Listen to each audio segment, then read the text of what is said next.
Hi everyone. I've been asked to make a video about the David Grusch story that's been doing the rounds. So I'm going to go through my reasons why I don't think that his story is true, although I don't think that he's lying either. I just think that he's mistaken. I'll get into all that. But I've got a list of items that I've prepared, a fairly comprehensive list I think, but there's probably other things that I could add to it. You can correct me if I'm wrong about anything or if I should add something to it in a future video. But just write something in the comment section, please. Now, the first item that I want to cover is the what really touched off this latest push. So probably the impetus for the hearings is the erroneous 2017 New York Times article by Leslie Kean. And that article was kind of flawed because it made some wrong statements. For example, it said that Lou Elizondo was the head of ATIP. In fact, he wasn't the head of ATIP. The actual ATIP was ORSAP, okay, and ATIP was just a nickname for it. The ATIP that he actually led, if you want to call it that, was just his own personal initiative, and it was not a funded project. ORSAP, on the other hand, was a $22 million funded project, taxpayer money.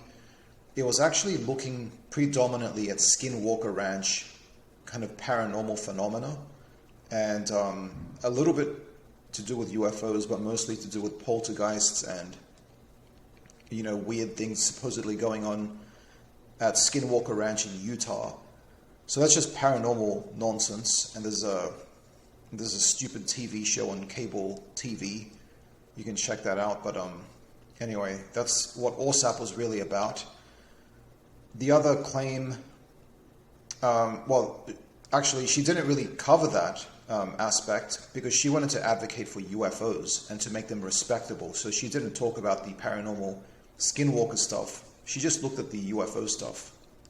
Okay, so she's a UFO advocate, and arguably this New York Times piece was kind of the launching point for this trajectory that's led to these hearings in Congress right now. Okay, so that's already bad news because the impetus is itself a flawed item with some, you know, dubious backgrounds and motivations.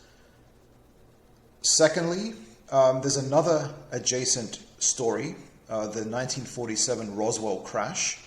And again, remember that Grusch is talking about recovered alien technology in bodies. So this is related to that. But this story specifically about Roswell is being approvingly cited by at least one of the committee members who apparently thinks that it was an alien craft crash. But in fact, it's almost certainly, it was almost certainly a Mogul balloon, spy balloon crash. Mogul was a project for detecting Soviet nuclear explosions in the atmosphere. Okay, and one of these things crashed, and then there was this, the Army Air Force, which was the Air Force at the time, was kind of scrambling to cover it up and give a cover story. First they said it was a disc.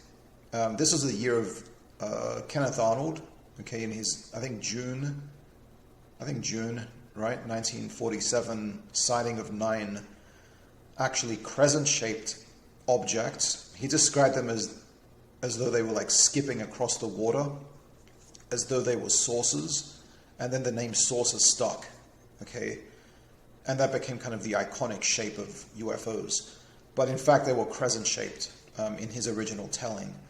But the Roswell crash, you know, many people believe that this was an actual alien spaceship crash and recovery event, and one of the committee members is talking about that approvingly.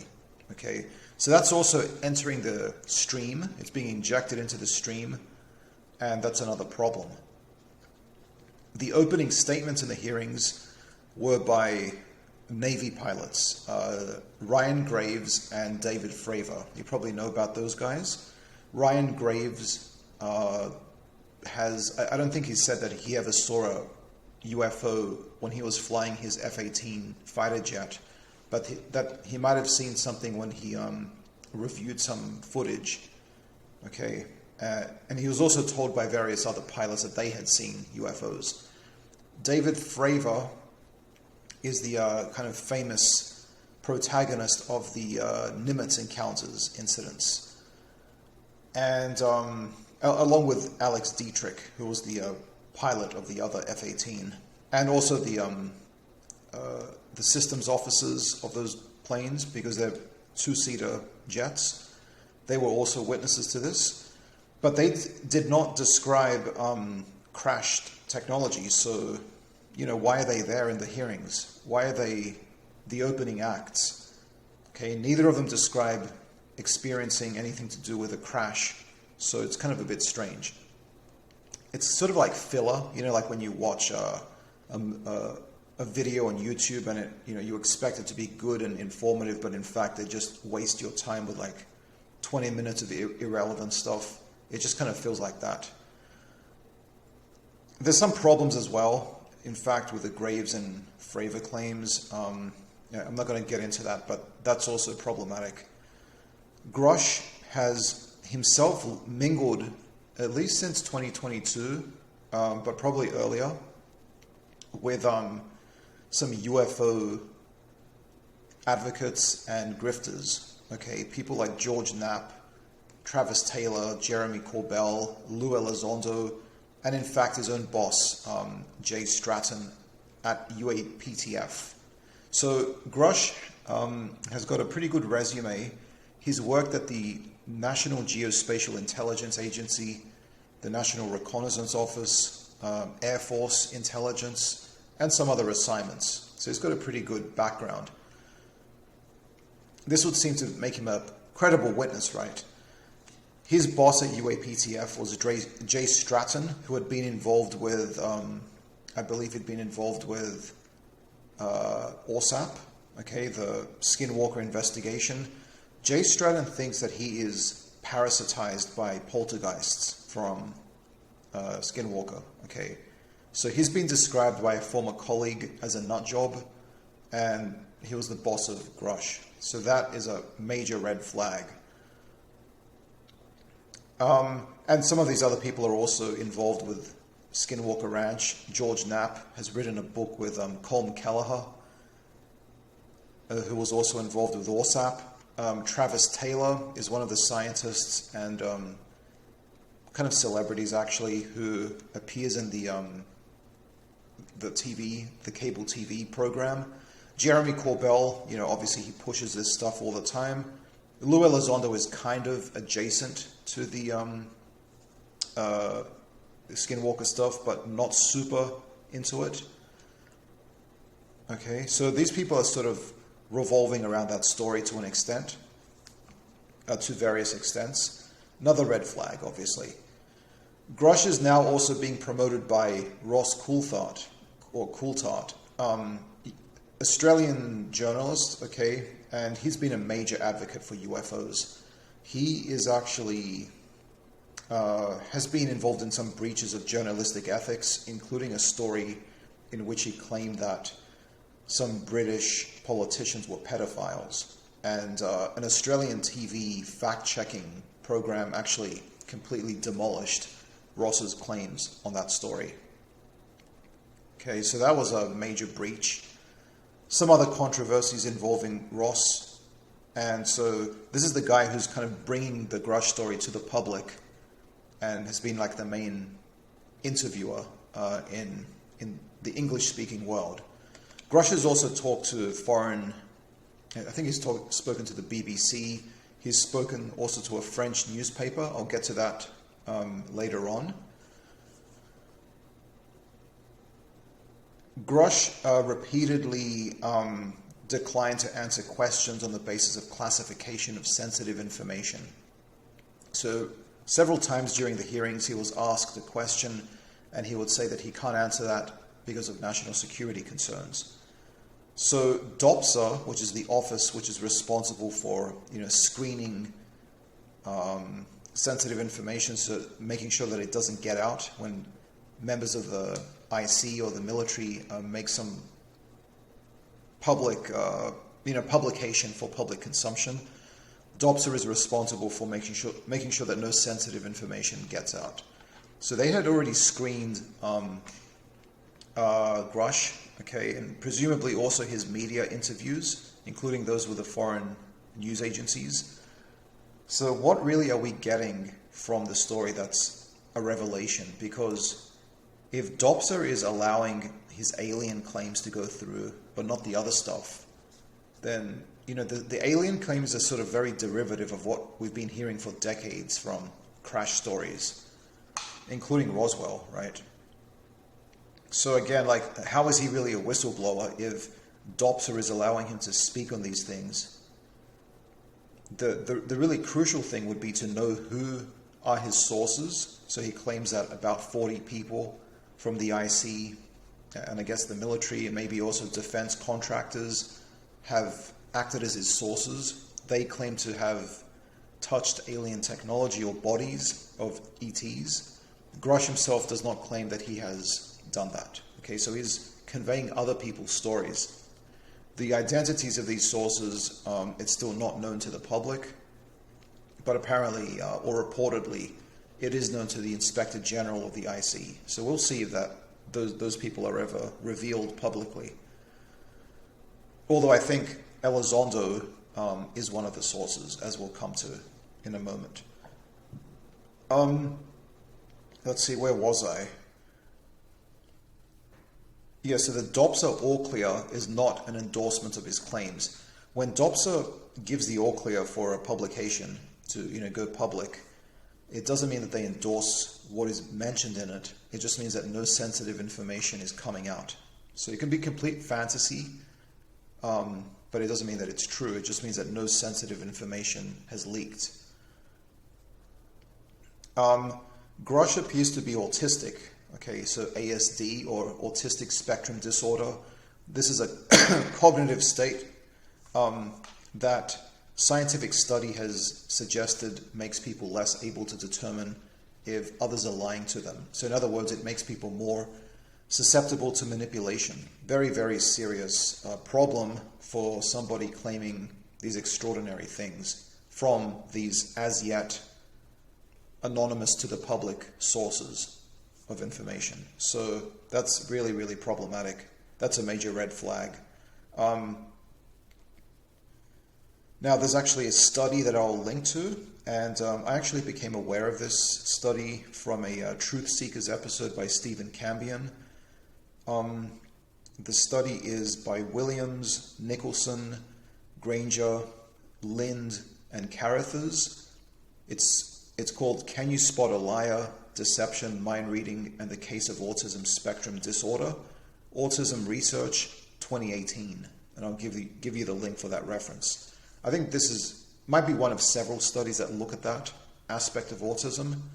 But this is, of course, very pertinent to judging whether Grusch's claims can be considered to be credible. Okay.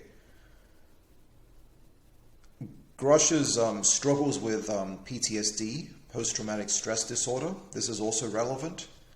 Some people think it's not, but it actually is. So this is also a mental illness, and he was asked by Ross Coulthard in the interview if he has any history of mental illness, and Grusch emphatically answered no to that question, apparently unaware that PTSD is indeed a mental illness.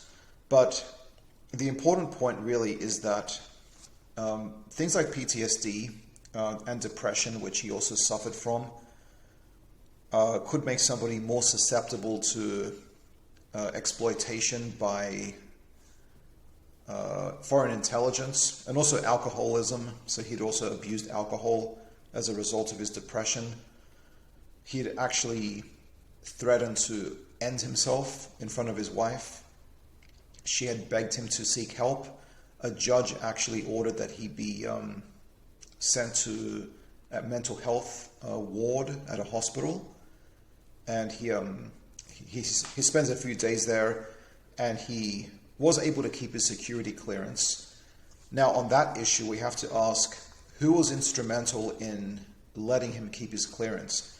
If one of the people was Stratton, his former boss at UAPTF, then that is a major problem. Because again, Stratton was described as a nut job by a former colleague.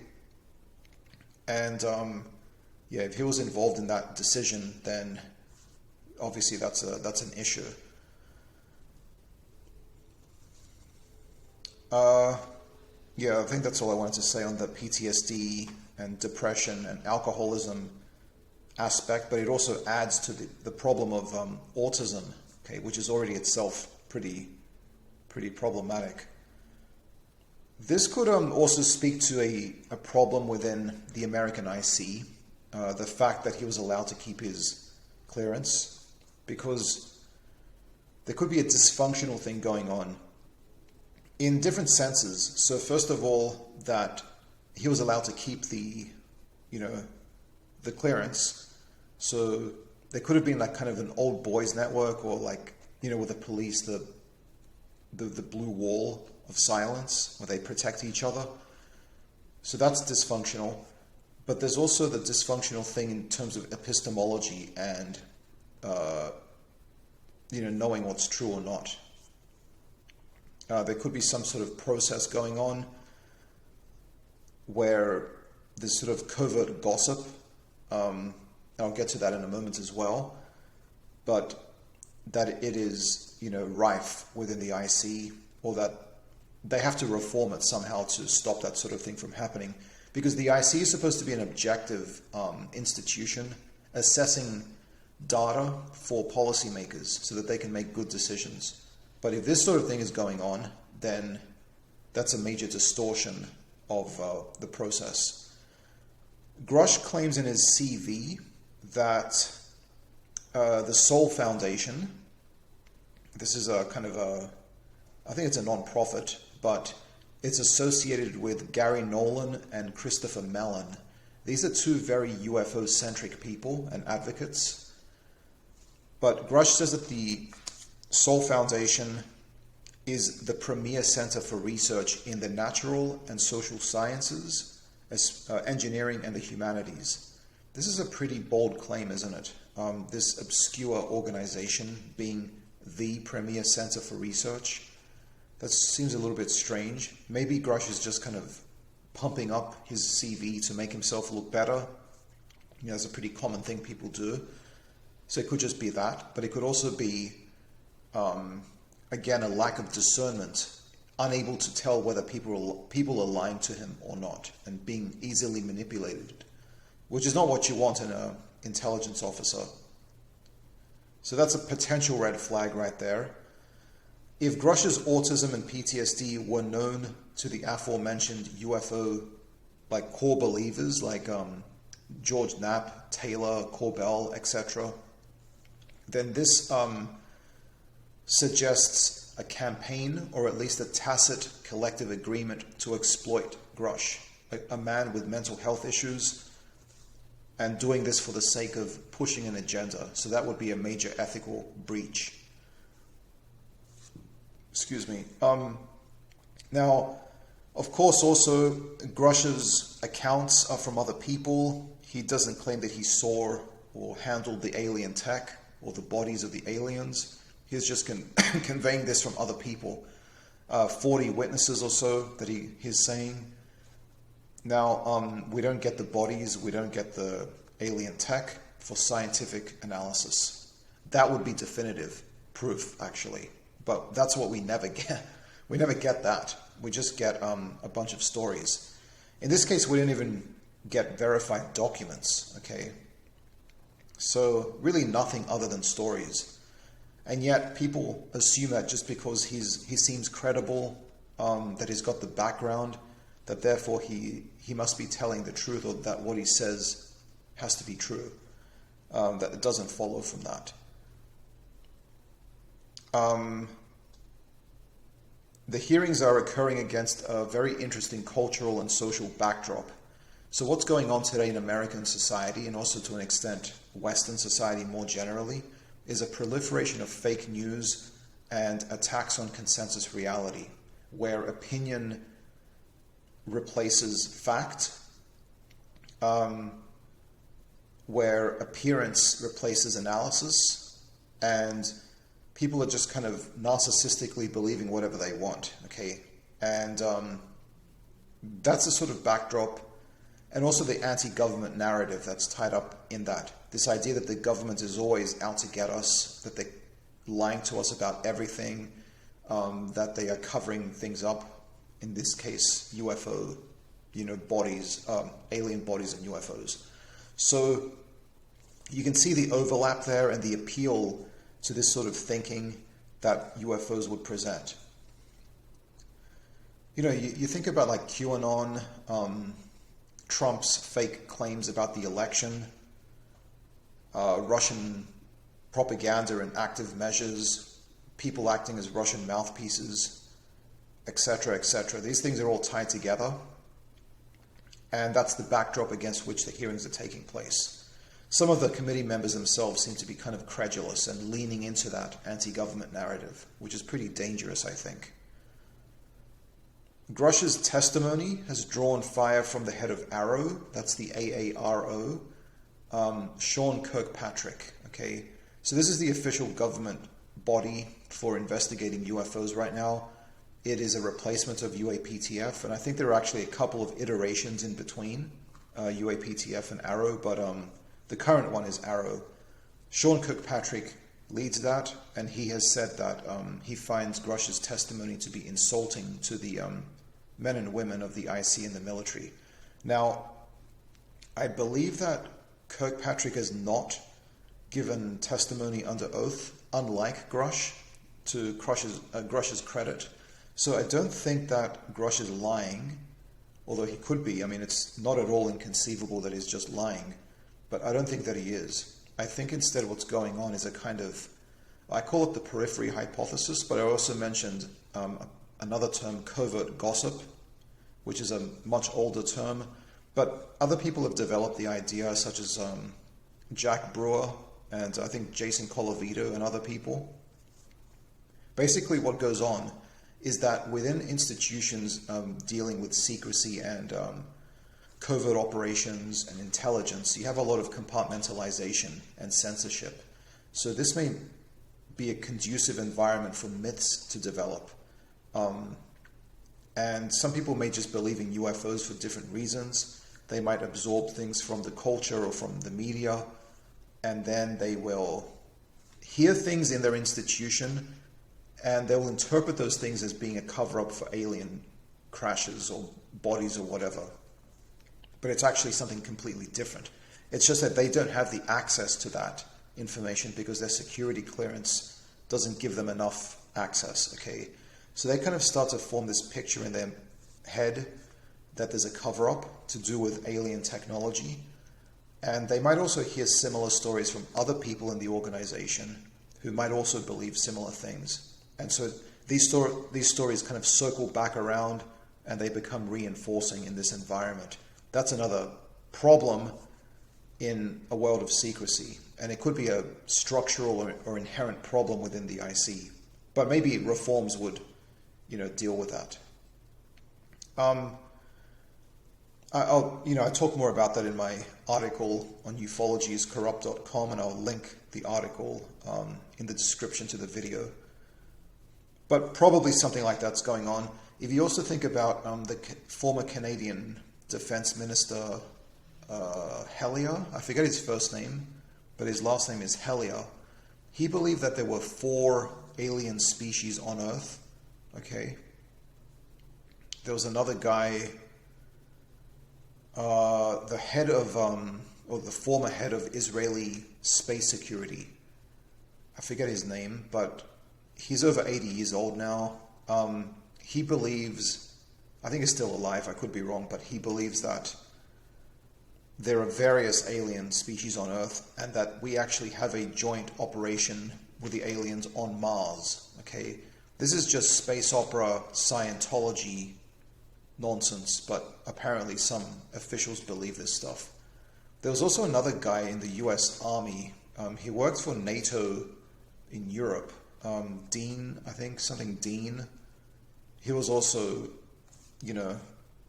a believer in this stuff, that there were alien species on Earth, that they were kind of concealing themselves. The Pentagon, of course, has denied the allegations, and of course they might deny them anyway, even if they had the alien bodies and the tech. But on the other hand, this is what they would be saying if they didn't have any alien tech, so it's consistent with that as well. So how do we distinguish between those possibilities without any tangible proof, right? Then finally, I want to talk about the Magenta story, which is a very interesting piece of this whole story. So the Magenta story, as conveyed by Grusch, is actually a embellished version of the original Magenta story. The original story talks about something being recovered in 1933 Italy by the government of Benito Mussolini. Okay, a craft was recovered, and this, by the way, this story is not necessarily true, even in the original version, but it just relates a story about a craft, which could be a foreign aircraft, by the way, being recovered in Italy, in Magenta. Now, the embellished version that Grusch tells actually has its origins in a guy called William Brophy Jr., who was the son of a U.S. Air Force pilot who had apparently told his son, I think, some UFO stories, but then Jr. went completely too far with this. William Brophy Jr. is a notorious peddler of fake concocted UFO stories, and he's been very instrumental in the Trinity story, which is pushed by Jacques Vallée and Paola Harris. In fact, they wrote a book about that. Very dubious, questionable story. It's been ripped to shreds by skeptics and researchers. But Brophy Jr. was involved in that as well. Probably Grusch got it from Lou Elizondo, who had visited Italy some years ago, spoken to a Italian ufologist when he was in Italy, and then he would eventually tell Grusch about it. Okay, so that's probably the order of events. You had the original story, then you had the embellished version by Brophy Jr., then an Italian ufologist picked it up, told it to Lou Elizondo, who told it to Grusch. And there's actually a French newspaper interview. I'll put the link. It's actually in French, and I think it's behind a paywall, but I'll give you the English translation if you want. So yeah, I mean, that's a fake story. Okay, it's just a fake story that Grusch is telling about Magenta. But again, I don't think he's lying about it. He's just being naive. He's being manipulated. Sorry, I can't even say that word right now. Or some version of the periphery hypothesis. He's hearing covert gossip, and then he's kind of forming this picture in his head. So we don't really know what's going on, but it's almost certainly not a true story that he's telling. There are no recovered alien technology artifacts, I'm sorry to say, no alien bodies. This is actually kind of a religious narrative in a way, because if you think about it, the aliens are sort of like angels which have fallen from heaven. They are providing us with this miraculous technology like free energy, which keeps making the rounds in UFO stories. And that's going to save us, right, from ourselves. And then you've got the demons in this story.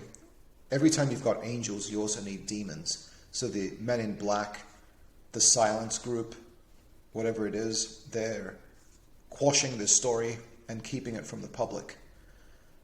Now, Grusch is actually going way beyond anything that even the UFO fanatic Donald Keyhoe was saying back in the day.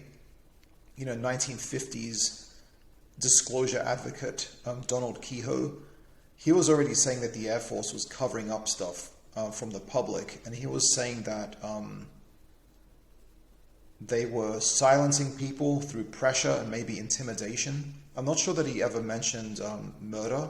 He might have, but I don't think he did. But Grusch is, intimating that there's been murder to keep the secret under wraps. And Keyhoe never touched recovered craft in his stories. touched in the metaphorical sense, right? He never went near that trope. He also had a war going on with the contactees for control of the narrative and the doctrine of the UFO myth, at the same time that he was struggling with the Air Force for disclosure, right? So, I mean, Donald Keyhoe was kind of the original disclosure guy. He pushed through for some congressional hearings, and there were some hearings actually back then. And now we're seeing something similar, but with more claims added on. But again, even those claims are not really original to Grusch. They are recycled material from things like Roswell and other crash stories.